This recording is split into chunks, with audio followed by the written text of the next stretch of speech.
Welcome back to the Dirt Road, our hidden farm. Mr. Rick. It's Mike. What's up, Mikey? What's going on, brother? How you doing, buddy? That's just a different angle of our farm. It's just the same farm we've always had. We can change its appearance if we need to. That's how we hide it so well in Brooklyn. You guys never find it. So, Mike, we're just going to maybe talk about the state of the campaign today. Today is, I don't know, September 28th, maybe? 28th, Saturday, like 28th, yeah. So we're about 6 weeks out, I guess. About 6 weeks out. Less than 40 days away. Yeah, 40 days away. So we're going to find out in about 40 days who our next president's going to be. That's pretty exciting, don't you think? I think so. Find out if you're actually going to survive the next 10 years, or are you going to go into a dystopian nightmare? Yeah, we'll survive. It'll be a nightmare maybe, but we'll survive. America can withstand, I think, pretty much anything. Hey, listen, we withstood the last 4 years, right? Still standing, barely. Anyway, before we get started with the campaign, I did want to shout out a couple of our viewers, Mike, and just read some of their comments. It's just a couple of them, some pretty good ones. So, Dragon King 1984 wrote, this is when we were talking about the state of conversation in America now, and I had brought up that families are kind of, well, again, I don't know this for a fact, obviously, I'm not in everybody's house, but it seems like, from what I read anyway, that a lot of families are just banning, have just given up on any sort of political conversations at the table. I thought it was a bad thing. So anyway, Dragon King 1984 replied, and it was a good reply, so wondering what you think about it. He said, "When I was growing up, I always heard that politics was one of the things you didn't talk about in mixed company, and for many years I could never understand why. But over the past 2 decades or so, I've learned why people used to say that. They're just some people who you can't have those kind of debates or conversations with. There are those who are naive and ignorant, and those who can't be reasoned with. Then there are those that what I call are willfully stupid." Anyway, not nice, but good point. He disagreed with me there. What do you think? No, he's got a valid point, right? Remember, it used to be like you didn't discuss religion and politics. Right. That used to be the maxim. But unfortunately, we kind of need to discuss both of those, don't we? I mean, well, not so much religion, I guess, maybe not religion, but at the very least politics, because it's a state of governance. Politics is your country, who's leading your country, whether you're on the left, right, or in the middle, which most people are in the middle. You kind of need to know what's going on with it. You should be aware of who's in charge, what they're doing, and what they're saying, and how they're planning on doing things, because that's going to affect you, your family, and everybody around you. So I get it. I get this whole idea that it's a toxic subject, and that it can kind of create these divisions. At the family dinner table. That's what I know, but that's what I'm saying. But I think that's where probably most important conversations happen. Yeah, and that's where minds get changed. That's where things kind of start to move forward in a way. Yeah. So I mean, be respectful, obviously, but you should have these conversations. But he's right, though. There are a lot of those people who either just refuse to listen, refuse to acknowledge, or refuse to even have a normal conversation about it. So he's not wrong. I mean, they may think the same thing about us. My point was only that because those are the people who love you the most in life, they're the ones who know you're not a bad person. And you're not wrong. We've so personalized this that, even just what the commenter wrote there was a good comment, but he's saying people are stupid and this and that, but you're not really, at least you shouldn't talk like that to your mother or your wife. He said willfully stupid, which I kind of understand where he's going with it. If I'm reading this correctly, or I'm reading into this, what he's saying correctly, willfully stupid to me would be those people who absolutely refuse to acknowledge or see anything that doesn't fit their own paradigm, and that's it. That's what Dragon King was talking about, and what he was basically saying is that the conversation is worthless.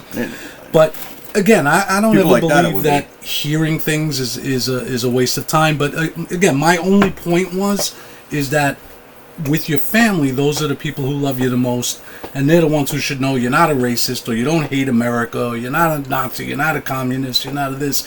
So that's why I thought that that's really the time where it's very easy to just dismiss people you don't know, or somebody you see online, or even somebody at work. It's a lot harder to dismiss your mother or your sister or your wife or your kid, so that was my point. Listen, people can talk about whatever the hell they want to talk about at their dinner table. It's their business. I just personally think that that's a great place, and especially because kids need to hear about politics, because you want them involved. You want them to understand the realities of what's going on around them. You don't want them living in a bubble, because that bubble is what got us into here in the first place. But I understand Dragon King's hesitation, and it's kind of like it's not worth it. I mean, I disagree, but Dragon, don't talk at your dinner table. No, it's a great comment. Listen, thank you for commenting. It's a great comment. We appreciate the feedback. Believe me, we really do. And it's a great comment. The guy's smart, obviously. He's an intelligent guy. He made a very good comment. All right, so one more, and then this is going to lead into the campaign and specifically the thing that you wanted to talk about, Mike. So, Yep. DCL 414, and then a whole bunch of other letters and numbers, but that's enough. DCL 414 reacted to, I guess it was me, didn't say by name, but we were talking about. I think I had asked you, do you feel like Biden and Harris and them bear some responsibility for the assassination attempts because of their rhetoric? Yeah. And then I had said to you, well, what about the rhetoric that comes from our side and from Trump? And DCL 414 wrote, there's no way to legitimately compare Trump being called a threat to democracy, Hitler-like, and a danger to our country to Trump saying the other side is a menace or the true threat to democracy. The media, Biden and Harris, are constantly calling Trump a threat, Hitler-like, and parroting Hitler. I don't know what that part meant, but President Biden has actually said to put Trump in the bullseye, and Dem Rep Goodman, I don't know which representative that is, last name Goodman. Maybe. I don't know. I mean, maybe in this person's town there's a representative, this person's district, a representative named Goodman. I don't know all 435 of the representatives. Said Trump should be eliminated. I do remember somebody saying that. Recently. Yeah, it was Goldman used the or word something. I know. I eliminated. think it's a typo. I think it's probably Goldman or something. The guy's name is, but we can look it up. But Yeah. And then the commenter wraps up by saying, there's no way that anything President Trump has said can be likened to the horrific talk of the communist left. I have something to say about that, but let's hear you first, Mike. I get the point. I don't disagree necessarily with what they're saying. You know, what they're calling for is like the destruction. Like they're basically, you know, they're militarizing. I mean, look, you have Maxine Waters on video talking about going out and harassing people in public everywhere they go, so they can't exist because you know. And so that rhetoric's been around a long time on the left, and it's been a very, very violent rhetoric on the left. Look at during the BLM riots, right? They were encouraging it, you know.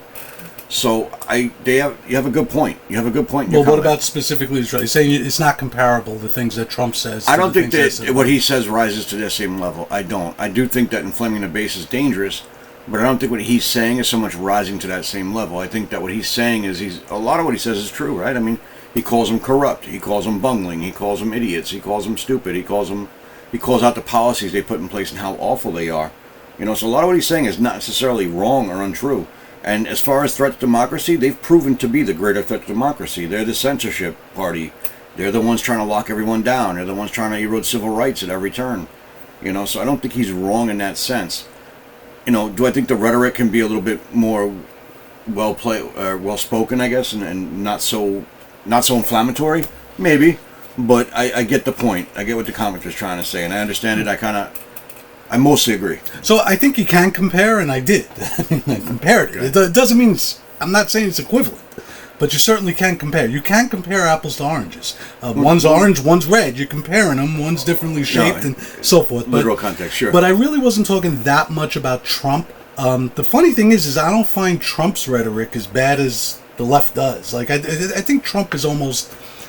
I wouldn't say always joking. He's not. I mean, sometimes he's but some of he it's does just like his one-liners, silly, yeah, little Marco, yeah. and things like that.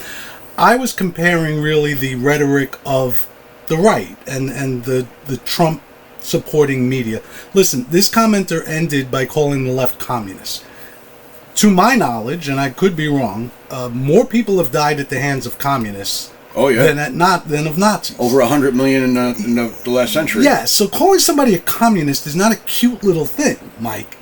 Calling somebody a communist, and you have people like Mark Levin and others who are constantly calling them Stalinists. That is comparable to calling somebody Hitler. Mike, I'm sorry, I disagree.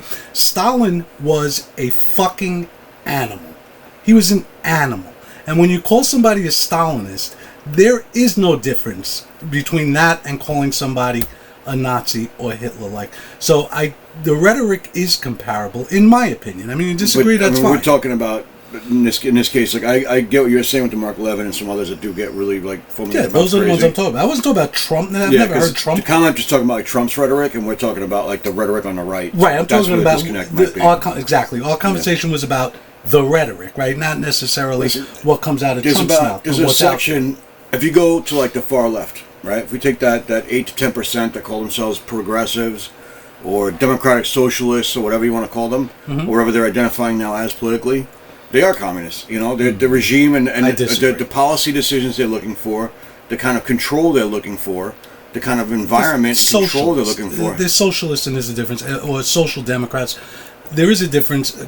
Again, communism, the connotation is, if anybody, and like you do, know a lot about history, millions upon millions upon millions of people were killed, not just because of breadlines. We're talking about purges. We're talking about gulags. Yeah, the gulags. We're talking about mass executions. You ever read what's his name, the Solzhenitsyn, the book that he wrote? Solzhenitsyn, yeah, A Day in the Life of Ivan Denisovich. Yes, great book. Yeah, and there were many other things. I mean, listen, when Stalin collectivized the farms and starved millions of Ukrainians to death because they wouldn't collectivize, this is not. We can't just dismiss that. Calling somebody a Stalinist is the same as calling somebody a Nazi in its connotation. So I don't think I'm not necessarily disagreeing, but I don't think that you should downplay what these people say. I don't. Too much in especially recent history, we see a lot of people who kind of like poo-poo the things that people are saying. They're like, well, they don't really mean what they're saying. No, bullshit. They mean exactly what they're saying. I don't know. I think a lot of people censorship. don't. I think a lot of people don't know what they say. I think when people throw around the word Nazi or Stalinist, I would love to sit down with them for 5 minutes Nazis were socialists and ask them to explain to me what they were. What is a Stalinist? Yeah. What is a communist? What does it actually mean? What's the breakdown of a categorization? So I don't necessarily always think the intent is bad. I think what happens is just people are so much more familiar with Hitler, right? Even if they don't know a lot about him. It's just the common knowledge of him, right? Exactly. So, it hits harder, it goes further. Yeah. But listen, Mike, anybody could just open up any history book. The things that politicians and different sides, and not always the politicians, they usually had their mouthpieces do it for them, or in the old days they do it under a pen name. Pseudonym. This is not new, Mike. What's new is that it gets spread so fast because of social media and cable news. That's what we talked about the last time. I mean, 200 years ago, calling somebody a monarchist was the equivalent of calling somebody a wannabe dictator now, right? Yep. And that's what they did. During Revolution, Yeah, I mean, you could look at the political cartoons that Jefferson put out against Adams, calling him a monarchist. Or, Andrew Jackson. There was a famous political cartoon called King Andrew I, of him, in full king regalia stepping on the Constitution. There was a pamphlet in the 1864 election called Abraham Africanus, and it accused Abraham Lincoln of, first of all, being secretly black. Yep. And that he was going to be the king of a new country called New Africa in America. People are brutal. And listen, Mike, I know we don't like to admit it, but the stuff that even went on about Obama. He pals around with terrorists. He hates America. He's secretly trying to undermine the country. If somebody took a shot at him, would that rhetoric be responsible? I don't think so. Just like I really don't think that the rhetoric is what's responsible for what's going on with Trump. I think people are sick, and there's just animals out there. But the rhetoric is not much different now than it was 20 years ago, 80 years ago, 500 years ago, 400, whatever, in my opinion. And I don't really think that the rhetoric on either side, rises above the other. I think the rhetoric on the left right now is far worse than the rhetoric on the right. I think the right has been called Nazis and every other kind of nasty racist word, whatever they could think of, for a long time now in order to shut down those conservative voices. So I do think... For a long time now, right? Yeah. So I do think it is worse on the left than it is on the right, but I do think the right has some responsibility to take for some of the stuff Dave said. We have a lot of... I mean, look, we're white noise right now, right, in the background of our podcast. As much as me and you are trying to reason with people and get people talking, we are white noise because there's so many podcasts out there. There's so many people out there speaking out. Yeah, exactly. But I'd like to think what resonates with people, to a certain degree at least, is that we're being honest and we're not trying to, cover one side and then only tag the other side. No, that's what I'm saying. But when you go out there and you look, like, you've seen the scope of the podcast and the talking heads out there. And they say really awful things about the other side. And they don't even give a chance for that to be any kind of discourse. Let's be honest, Mike, it gets clicks. There's a reason why maybe, we have the amount of subscribers we have as opposed to somebody who just wants to get on and title their video, I crushed the libs, or something like that. Yeah, because that's what people want, reinforcing their own beliefs. Yeah, so I do think the rhetoric plays a part in these assassination attempts. I do think it played a part in quite a number of things that have gone on over the last few years that shouldn't have gone on. But that's, I guess, an opinion thing because it's like empirical proof is we haven't done our research like that. Well, I don't think there is empirical proof, right? I mean, you can't really prove it. It's just something that you feel. Yeah. Actually, it'd be kind of hard to kind of delineate something like that. I just think I don't even think. Look, I will agree. The hatred of Trump.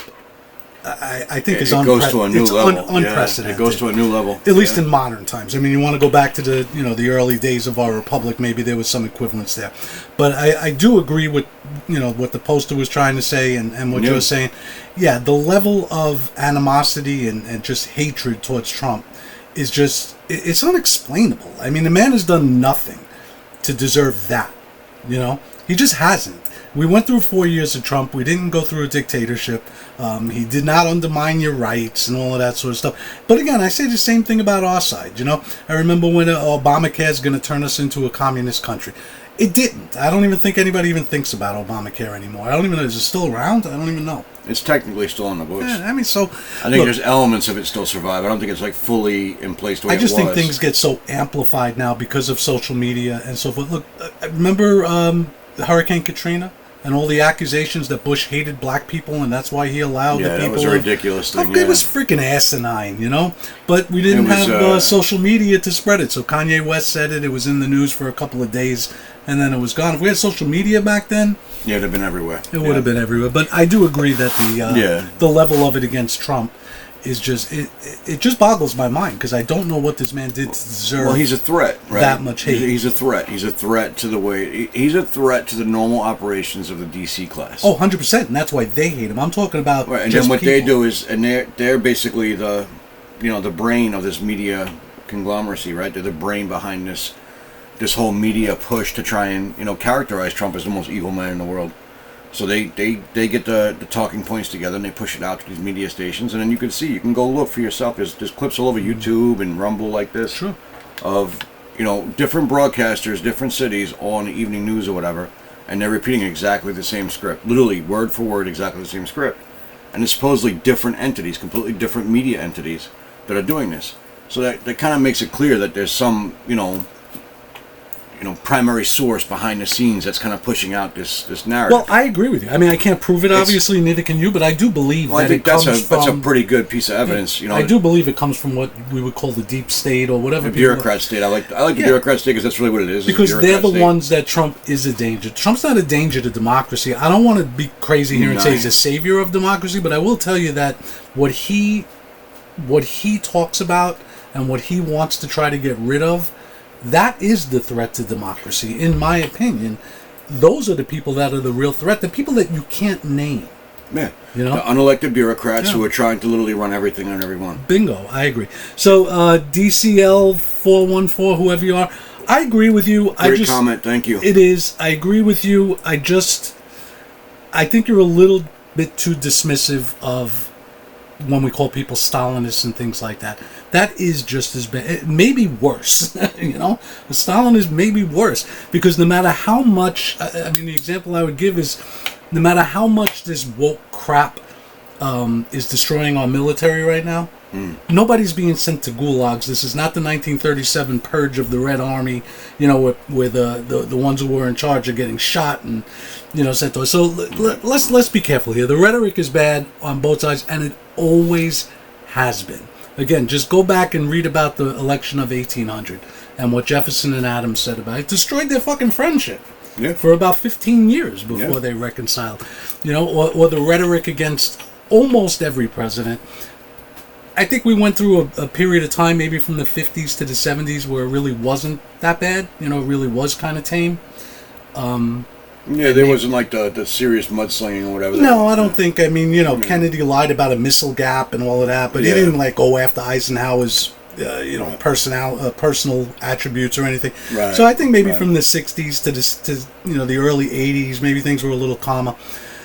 But overall, Mike, I think our country has been one of really vicious, horrible, horrible rhetoric, and it's amplified now in the social media days. But I do agree with the poster and you. It's just taken to a different level with Trump. It is.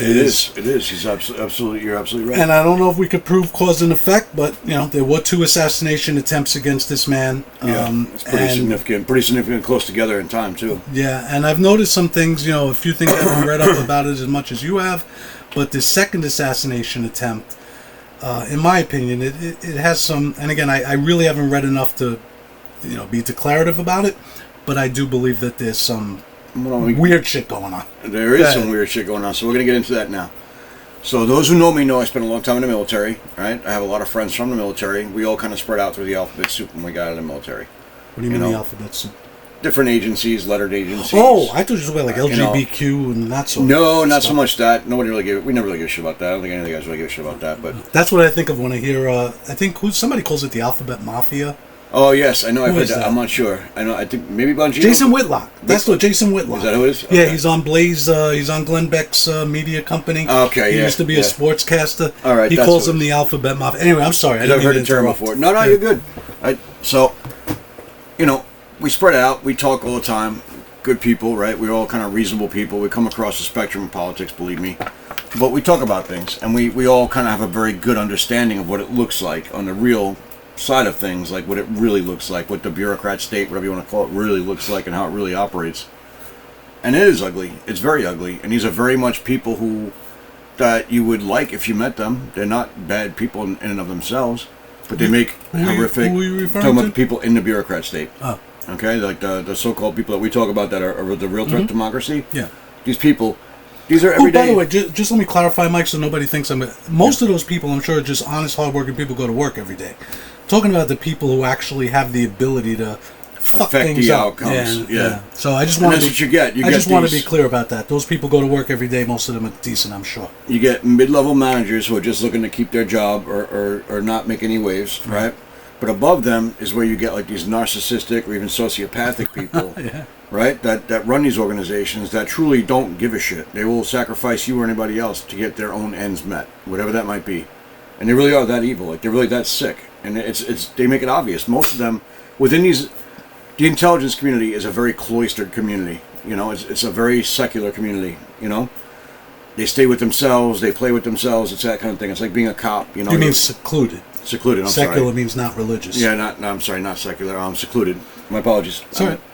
But they kind of stay amongst themselves. themselves. Still a teacher at heart. That's great, though. Believe me, I appreciate it. But they stay amongst themselves. Like cops kind of gravitate towards other cops on off-duty time. You hang out with them because they understand you and they understand your... Of course. Human nature. And the intelligence community, it's even that much more pronounced because there is all that secrecy around what they do. It's hard to be around people who are in that community because you can't speak freely. And even within the community, you still can't speak freely necessarily, but you can at least speak somewhat freely. Makes sense. So you have this very, secluded community of people that all kind of congregate together, and what they see Trump as is this major threat because he's going to shut the gravy train off. Yeah. Now, what you have to understand is how many intelligence agencies, avowed, I should say, how many open public intelligence agencies do you think we have? That would be hard for me to guess. 20? 17 public ones. Oh, I was right close. now. Yeah. 17 public ones right now. That's the public ones, right? Now, we're not talking about the top secret ones they pretend don't exist because there's dozens of those too. Okay, dozens. We have dozens and dozens of these different outfits.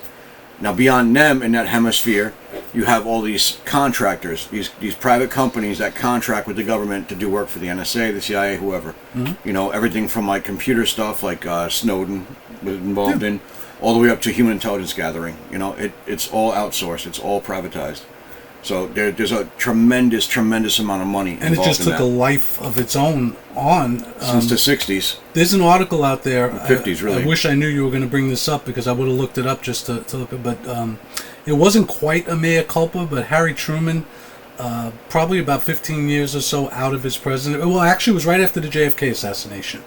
Talking about the military district complex. No, he was talking about the CIA and how it had grown into something that he had never anticipated when he authorized it. Right, okay. And it had taken on a life of its own. I think I remember what you're talking about, yeah. I'll look it up for you. We'll come back to another link video, to it or something. But like I said, it wasn't quite a mea culpa, but it was kind of. He's kind of putting the information out there for you. He was kind of wishing he didn't create it because it took on a life of its own. It is its own entity, without a doubt. By the way, if you ever read that book on East Germany I gave you, the East German political leadership felt the same way about the Stasi. Like after a while, they were like, "Holy shit, what the fuck did we create here?" Yeah. Because now they were going after them. Yeah. You know what I mean? Even the East German leadership, Honecker and whoever all those people were, they feared the Stasi almost as much as, maybe even more than the average East German citizen. So what you're seeing with Central Intelligence now, right? What we're seeing with our intelligence community now, with this distrust and this fear and everything we all have, that was America in the 50s and 60s with J. Edgar Hoover and the FBI. Right. And his blackmail files, right? Yeah. So time and again, it's been proven that, you know, if you give these people any kind of sense of, like, any power without any kind of real oversight, this is what you get. You get Frankenstein's monster. Yeah. And that's where we are now. Yeah. So now that will bring us to, that's just a basic timeline, history, whatever, of how things kind of got where they are. Now you get this guy, Ralph, right? The one that was at the golf attempted course. assassin at the golf course, right? Ryan Wesley Ralph, 58 years old. All right, so he is the perfect patsy, right? Here's a guy who was in a construction company. Basically, he was a handyman, and he couldn't even do that successfully because he couldn't pay his child support. He was, you know, basically had a court determine he wouldn't be able to pay it. He's a loser. I read about that. He's like a life loser, you know? He's a loser. The guy's a life loser. And, but he always saw himself as something greater. He has this narcissistic streak in him that makes him feel like he's something greater. As most losers do. Well, point taken. Yes, point well taken. So, now, how does a guy like this find himself in Kiev in 2022? Working for the Ukrainians. And it's a hell of a question. Not working for the Ukrainians, but his own organization recruiting fighters from the Middle East to go fight in Ukraine, for Ukraine. Mm-hmm.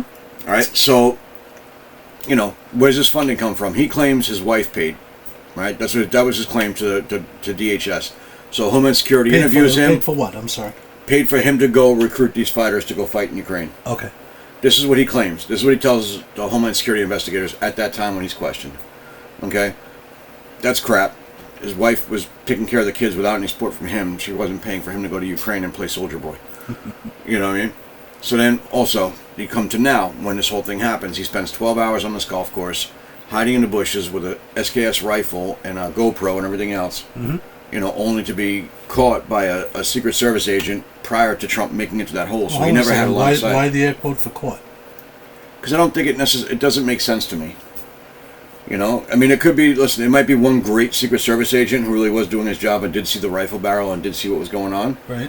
But why wasn't that area searched first? Right? Why wasn't it cleared? Anytime you have a dignitary, like, I did dignitary protection training, right? I didn't do it to the level of, like, you know, Secret Service guys do, but I still had enough training in it, enough military training to understand how it works and what it should look like.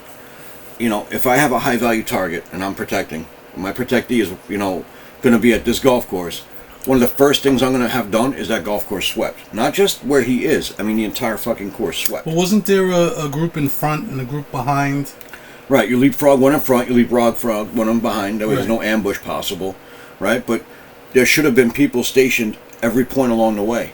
And the golf course should have been checked prior to him even getting to the golf course. Somebody should have gone and actually physically walked that course to make sure there was nobody hiding in the bushes for 12 hours with a rifle. These are very simple, basic steps that were not done. Yeah, this came out at the congressional hearing, right? Yeah. So, I mean, that's poses a big question. So you have this guy who's in Ukraine doing all these crazy things, and now, mind you, there was a former CIA agent that was in Ukraine at the time who reported this guy as being an odd duck. Apparently, he was telling her how he had a plan to take out Putin. He had some crazy... I'd heard even the Ukrainians had enough of this guy at some point. They kicked him out, yeah. He was a loose cannon. He's a lunatic. You know, the guy was fantastical in his mind. You know, in reality, he was a complete mess. He saw himself as some kind of modern age, like Jason Bourne. You know, he made Inspector Clouseau look more like Jason Bourne than he was. You know, he was really a mess. So how do you get a guy like this, right? This hot mess of a person who can't seem to find his way out of his own stupidity. How does he suddenly get a construction business in Hawaii, an $800,000 house living in Hawaii, all this money to fly through Taiwan, through the Middle East, through Turkey, through Ukraine, and back and forth? Not like he's going one time. He's going back and forth to these places, meeting people, recruiting people, bringing them there, getting them funded to move and everything else. Where's all that money coming from? Right? His ex-wife didn't make that kind of money. She had like a everyday job from what I understand. I'm not going to put her information out there because I want to blow her up. It's not her fault she married a psycho. But, you know, where does all that money come from? Well, I'm going to give you a quick little lesson in the realities of America and what the intelligence community in America has been doing since at least the 50s, right? So we go out, we find people, we call them human assets. Yeah, they're assets, basically. We call them assets. We utilize these people. Law enforcement does the same thing with, like, informants. But they're assets. We use them for whatever we need them to use for. Transport something back and forth, go steal some information, whatever it is that we need them to do. This guy, 100%, was somebody's asset, you know? Am I saying he's directly tied to American intelligence? Probably not. They probably, backdoored it through Ukrainian intelligence or something like that, so they could have plausible deniability. But this guy was definitely being run by somebody. He's too stupid to have done half the things he did without somebody actually steering the ship for him. In my opinion, there's too many diversions here, and that's what makes me wonder, right? So it came out a couple of days after the assassination. Well, can we call it an assassination? The planned assassination, whatever it was. The attempt, yeah. Yeah, I mean, there were articles in the Times, in the Wall Street Journal, everything about this guy's Ukraine antics, right? Yep. Now, of course, then people might start to say, oh, Zelensky set this up. Nobody's saying that. But I do think that the media started to worry about that because all of a sudden, this guy who has really no connection to Iran at all, so many connections to Ukraine. You give this guy a colonoscopy, every polyp is going to have Ukraine on it. Yeah, he's pretty much mushroom stamped. Now, that does not mean that the Ukrainians tried to assassinate Trump, although I wouldn't be surprised, I'll tell you that. No, because they stand to lose the most. Right, but I don't think, you can't accuse that without proof, and I would doubt that, but who knows. But all of a sudden, the conversation started to shift, and there were no more articles about this guy's Ukrainian antics and ties, and all of a sudden, Iran comes in. Yep. And then what happens? Well, there's Lindsey Graham talking about bombing Iran's oil fields, and we have to go... Fuck Lindsey Graham. Say it with me. The guy's the biggest piece of shit in government today. But it's not just him, right? So all of these people, and this is across the media, because that has to be our enemy. Can't have people even thinking that Ukraine could have had... And again, I don't think Ukraine had anything to do with it, but... They want to make sure that your mind is not on Ukraine, because Ukraine, just like Israel, can do no fucking wrong, right? So now all of a sudden your mind has to be on Iran. Who, again, this guy, if he had contacts with Iran, I didn't read about them at the beginning. I don't know. But all of a sudden that's where they want to go now. And now all of a sudden the Iranians are hacking into Trump's campaign, and everything is Iran, because they're the bad guys. Iran did hack his campaign. We don't know. Iranians. We don't know if they were put up to it by the mullahs or the government or whatever. I would think so. There were 3 Iranians that were indicted for supposedly hacking into Trump's campaign. Yeah. But I don't want to go that route, Mike, because then I feel like we're no better than the people who, because there was some Russian memes out there in the 2016 election, all of a sudden, they had something to do with it. I don't think that... So to me, it's just an excuse to hate Iran. I don't hate Iran. No, not you. I'm talking about the I know. I'm just saying, and I don't think anybody else should hate Iran. Listen, Iran's government is a disaster, but it doesn't mean I hate the Iranians, right? There's a difference, and we need to remember that difference, okay? Before we start bombing the crap out of other countries. Yeah. All right, please. So this guy, I don't think the Ukrainians ran him. I think they ran him as a proxy for our guys, probably, in some sense or another. Maybe. Yeah. I don't think that anybody in our intelligence community or Ukrainian intelligence community or even Iran put this guy up to try to shoot Trump. I don't believe that. I don't see anything right now that tells me that's... Yeah, there's no evidence of it, and there's nothing that indicates to me that would be the case. No. I think if you look at this guy... But there's no evidence that the Iranians did it either.